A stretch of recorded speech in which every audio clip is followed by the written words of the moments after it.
দেশের মাটিতে অলিম্পিক। প্যারিসের পোডিয়ামে দাঁড়িয়ে স্বর্ণপদক গলায় দর্শকদের অভিবাদন গ্রহণ করবেন এমন স্বপ্নই দেখছিলেন Kylian Mbappe.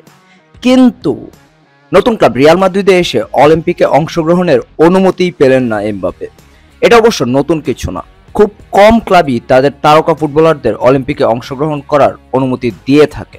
Kane, De Bruyne, van ডাইকের মতো অনেক ফুটবলার কখনোই অলিম্পিকে অংশগ্রহণ করতে পারেননি। কিন্তু কেন? অন্য কোনো প্রতিযোগিতায় অংশগ্রহণে বাধা না দিলেও অলিম্পিকের ব্যাপারে কেন সবসময় শক্ত অবস্থানে চলে যায় ক্লাবগুলো? আন্তর্জাতিক ফুটবল সার্কিটেও কেন অলিম্পিককে এত কম মর্যাদা দেওয়া হয়? শর্ট আনসার হচ্ছে, সামার অলিম্পিক হয়ে থাকে সাধারণত জুলাইয়ের শেষ সপ্তাহ ও আগস্টের প্রথম সপ্তাহের আশেপাশে, আর সামারে আন্তর্জাতিক ফুটবলের উইন্ডো হয়ে থাকে জুন থেকে জুলাইয়ের মাঝামাঝি সময় পর্যন্ত। এই উইন্ডোতে হয়ে থাকে ইউরো, কোপা আমেরিকা ও বিশ্বকাপের মতো বড় টুর্নামেন্টগুলো, এবং এই উইন্ডোতে খেলোয়াড়দের ছাড়তে বাধ্য ক্লাবগুলো।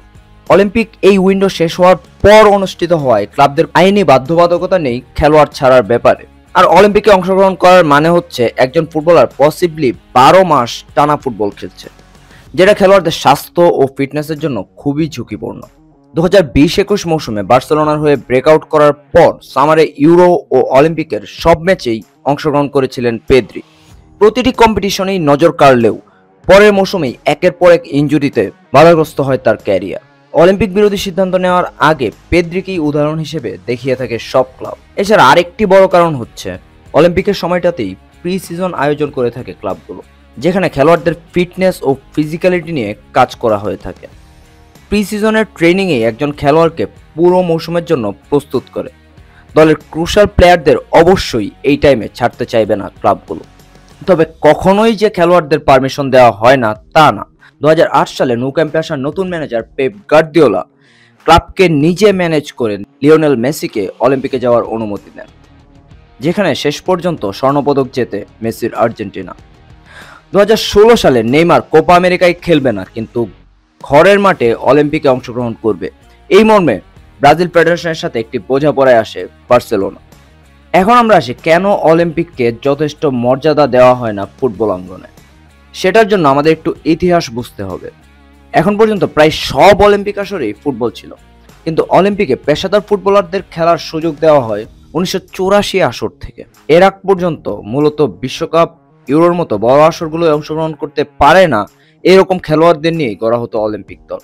কারণ অলিম্পিক বিশ্বকাপের সমকক্ষ হয়ে যেতে পারে এই সংশয়ে ছিল ফিফা। কিন্তু 1984 সালে এসে ফুটবলের সবচেয়ে বড় আসর হিসেবে নিজেকে ভালোভাবেই প্রতিষ্ঠা করে ফেলেছে ফিফা বিশ্বকাপ, যে কারণে নিয়ম শিথিল করে ফিফা। তবে দ্রুতই অলিম্পিককে আন্ডারমাইন করতে আরেকটি নতুন আইন করে তারা। 90-এর শুরু থেকে অনূর্ধ্ব 23 খেলোয়াড়দের নিয়ে অলিম্পিক দল তৈরির নির্দেশনা দেওয়া হয়, যেই দলে 3 জন বয়সোর্ধ্ব খেলোয়াড় রাখা যাবে, যে কারণে অলিম্পিককে একরকম বয়স ভিত্তিক টুর্নামেন্ট হিসেবেই দেখে ফুটবল বিশ্ব। তবে মেয়েদের ফুটবলে আবার এই আইন নেই, সেখানে নিজেদের স্ট্রংগেস্ট দল নিয়েই আসে সব দেশ, যে কারণে বিশ্বকাপের পরই মেয়েদের ফুটবলে সবচেয়ে বড় আসর অলিম্পিক। যদিও একটি অলিম্পিক স্বর্ণপদক সবসময়ই ঈর্ষণীয়, কিন্তু আধুনিক ফুটবলে এতই অর্থকরী ও কম্পিটিশন এসেছে, এখানে এই ঈর্ষা তেমন প্রভাব ফেলতে পারছে না। বছরবর্তী ফিক্সচারের হটজটের মাঝে অলিম্পিকের চেয়ে খেলোয়াড়দের বিশ্রামই বেশি গুরুত্বপূর্ণ হয়ে উঠেছে।